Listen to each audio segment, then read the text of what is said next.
Oh, I believe we can start. Welcome back, good people. A lot of things happening right now. I think it is even before you blink, something has happened. There are orders that are flying right, left, and center, trying to reset what has been done, and therefore this has left members of the public to grapple with the question whether we have two deputy presidents as it is, or we have none at all. So, as you all know, and I think we've had this discussion in most of our videos, which I urge you to go back and watch, the implication of that vote, the vote that occurred yesterday. What was the implication of that vote? So before I proceed, let me just try to help you understand what was going on yesterday. Basically, that was the hearing proper of the deputy president's case, or rather the National Assembly's case against the deputy president. Evidence was presented, witnesses were called, and were cross-examined.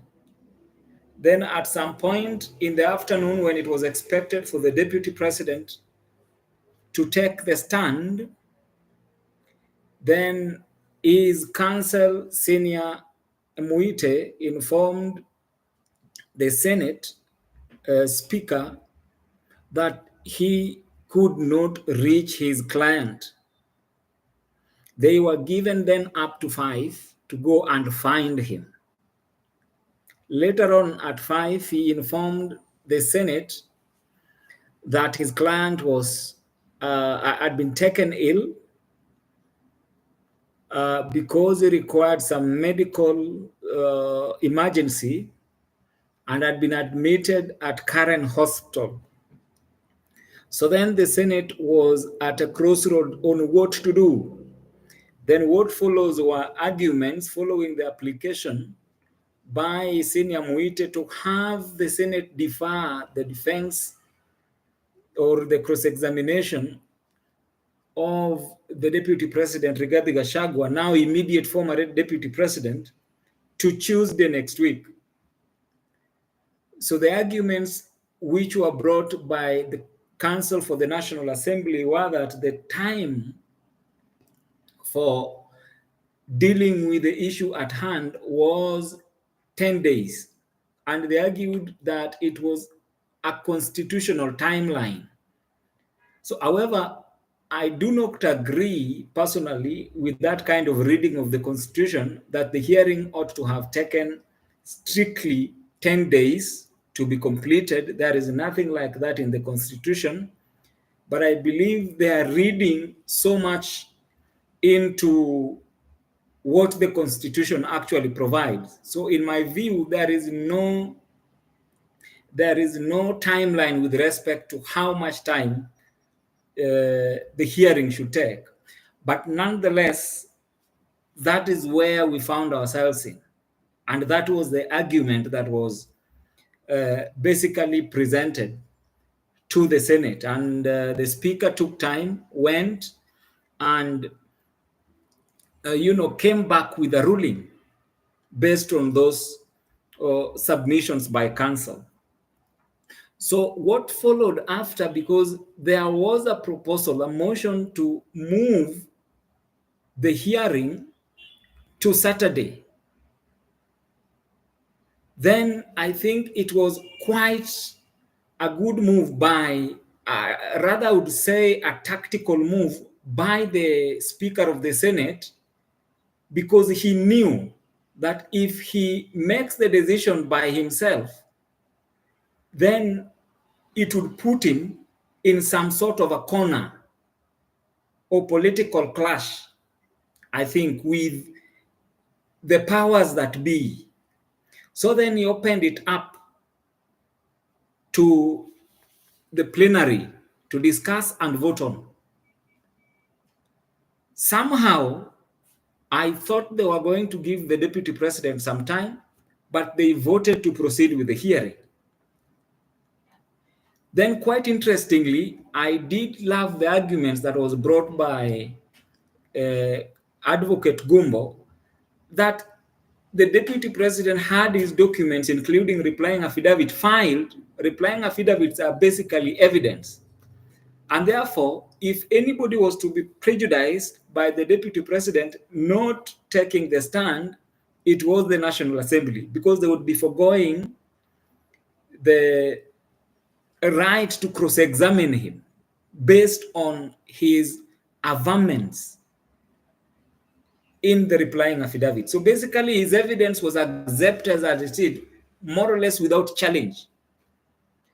So the tactic by the deputy president side was perhaps to use that and make an argument in court that it was not that the Senate did not accord him a fair hearing. So that's going to be one of the points where a lot of discussion and legal back and forth is going to revolve around in the courts. So then where are we now? Because after that vote, things moved so fast, and we've had the gazettement of Kithure Kindiki as the deputy president-elect. So right now, barring every other thing, if you look at every other thing, what we have now, one, we do have a deputy president-elect. That much we do.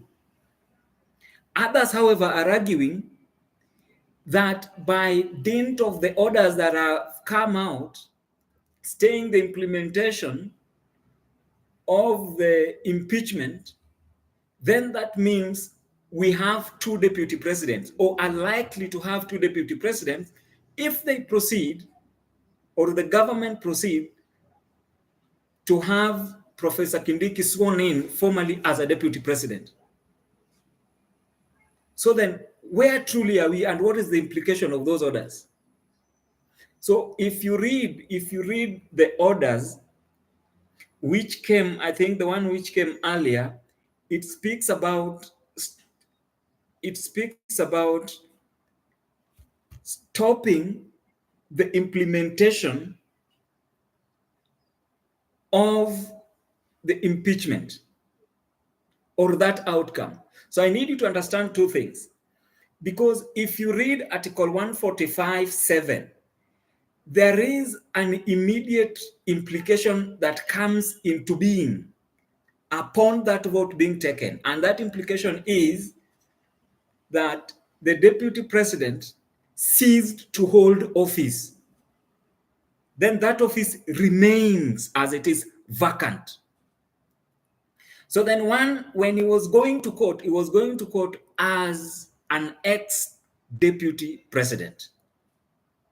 And therefore, the order that was given was only to stop the consequence, or to stop any further action that should arise out of that impeachment process. So right now, in my considered view, we do not have a deputy president in place. So the order itself only stays or preserves the office of the president. So nobody comes and occupies it for the time being, but it does not reinstate Rigathi Gachagua back to office. So that is, if you argue it, that Rigathi Gachagua, by implication of those orders, is reinstated, then you are overstretching the implication of that order on what we call, because the prayer for status quo ante, returning to the status we were before the vote, cannot happen by virtue of Article 145(7), which self-executes. It self-executes in the sense that it does not need any further action to be done. Automatically, that office became vacant once he was impeached. In fact, the moment the first ground was found to have been substantiated voted on by more than 2/3, he ceased to be president, to be deputy president rather. So where we are now is we have advocates and lawyers who would want to overstretch the implication of the orders that were issued by the court to give this idea that we have two deputy presidents. I do not see it that way. And the reason I do not see it that way is because of that express provision of the Constitution. Now, what is really going to happen going forward in terms of the courts? Because there is a lot of people who believe that the courts will somehow, out at the end, reinstate Gachagua back to the deputy president, to be the deputy president. First of all, one thing you have to realize is that impeachment is a political process. Impeachment is a political process. And courts deal with judicial issues. So the first point of call, because if you look at it, what they are saying, the argument they would be making in court is that the process, they will be attacking the process, that the process was unconstitutional. That is number one. So the process, they will be attacking the process. Then the next thing they will be dealing with, because there was an issue of human rights that was raised, is that he was denied the right to a fair hearing. So those are some of the core grounds we are going to see advocates arguing on. So whether or not the process was unconstitutional. So when you're arguing about the process being unconstitutional, is because the Constitution itself provides how the impeachment of a president and a deputy president should be conducted. It is well captured in the Constitution. So then the question that would arise is whether that process was duly followed, including the proper public participation. So many of us believe, again, and I believe wrongly so, that the court will also go into the merits of that process or the merits of the case in order to determine whether or not the Senate met the evidentiary standards. You know, the danger of that, the danger of putting the court in such position would be to make essentially making the court to act as an appellate court if it goes on start to deal with issues of evidence, whether or not it meets the threshold. So if you look at what the Supreme Court also warned about in these instances, it warned the courts to restrain itself from going so much into this thing, because the court should not be a prefect to parliament. It cannot act as some sort of or superior to parliament. Parliament and judiciary and the executive relate in a certain level, that all of them are equal. So if you look at all these things, there is one thing that is clear. It is not likely, it is more likely that the court is not going to reinstate back Gachagua, because the public interest is at this moment outweighs that kind of a move. That is number one. Number two, if you look critically, whether or not Gachagua, or former deputy president, was granted a fair hearing, then the question you ought to ask yourself, did he file his response? Did he file evidence in terms of replying affidavits and documents? Was he given an opportunity to cross-examine witnesses of the National Assembly? and to test their evidence by his advocates. That happened. So, fair hearing, in my view, does not extend to insisting that you have to be cross-examined as a defendant. That is not a fair hearing, that you have to cross-examine me. Fair hearing is according you the opportunity to, to, to confront your accuser by questioning him. So had he been denied that opportunity, that would be wrong. Then you would say there was no fair hearing. But in this instance, he was accorded that kind of fair hearing. So the outcome would be the people, if the court is going to consider this issue critically, then the National Assembly is the one that would stand prejudiced because they did not get the opportunity to cross-examine the Deputy President Rigathi Gachagua as he then was. So that is where we stand. Now, in terms of whether or not the process followed the Constitution or the constitutional guidelines, that again is a matter of a step-by-step analysis, and that is evident. That is a question of fact. Did this and this happen? Did they conduct public participation? But you have to realize one thing when it comes to the issue of public participation, because I noted Senior Counsel Paul Muite spoke about the number of people who participated in the process. He spoke about 200,000 or over 200,000 people participating in the public process against the millions of voters who actually voted in, these people who vote in Kenya. So if you look at public participation in that in terms of that ratio, then the question that would come is this: does public participation entails all the people or all the voters must participate? What is the number that is required in order for the court to say, well, in fact, public participation was done?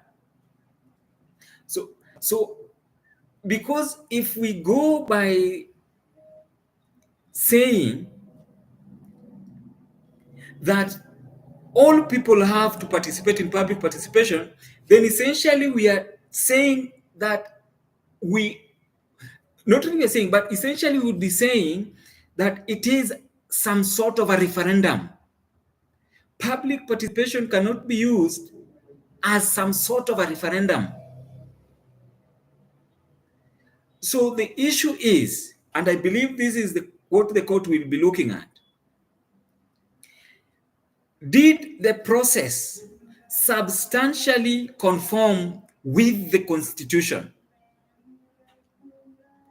Because, you see, if you insist that every single bit have to be met, then you are creating a situation where nothing will ever go on. And that is why we have the issue of substantial compliance with the Constitution. So that is the question that the courts and the judges are going to argue. Is the public participation, did it meet the standard? So that is something that is going to be argued so robustly by the courts, rather by the advocates. Now, what again, because personally there is something that I'm seeing and which I believe is not going to happen. There are preparations currently that are ongoing, and there are arguments that are being made that the order that came in late and therefore was overtaken by events. That may be true if you're going to argue it strictly. However, for purposes of good order, so that they don't seem to be abusing the court process, because if you want to maintain public confidence, you also have to give in to certain things. And this is a small one. They should not insist on proceeding with with having swearing in Professor Kindiki as the deputy president when these matters are live in court. So I've heard that the order has been appealed to the Court of Appeal. So if that has happened, if they get an order by the Court of Appeal in their favor, then that would be the basis upon which they can now have Professor Kindiki sworn in. The problem with that is this. Once Professor Kindiki is sworn in, then the substratum of the petition before the court would have been completely destroyed. It would no longer exist. It would have been overtaken by events. So I really also don't think that the courts are really going to go into that direction by giving them a leeway to defeat the petitions that have already filed. So guys, a lot is still going on, and there is still a lot to unpack. But we have to be very careful on how we are going to unpack, to deal with these things, in order that you don't raise your hopes so much about what is going to happen, and then you get disappointed. You will hear interpretations, and I also urge you, when you consider my own interpretation, go back and look at the Constitution. And while you are doing that, looking at the Constitution, also look at two things. There is something called public interest. It is a critical thing when a court is considering petitions of this nature. Public interest. What would public interest demand? So you have to balance those things. It is not just one touch. It is never in a black and white thing. It is always in the shades of gray.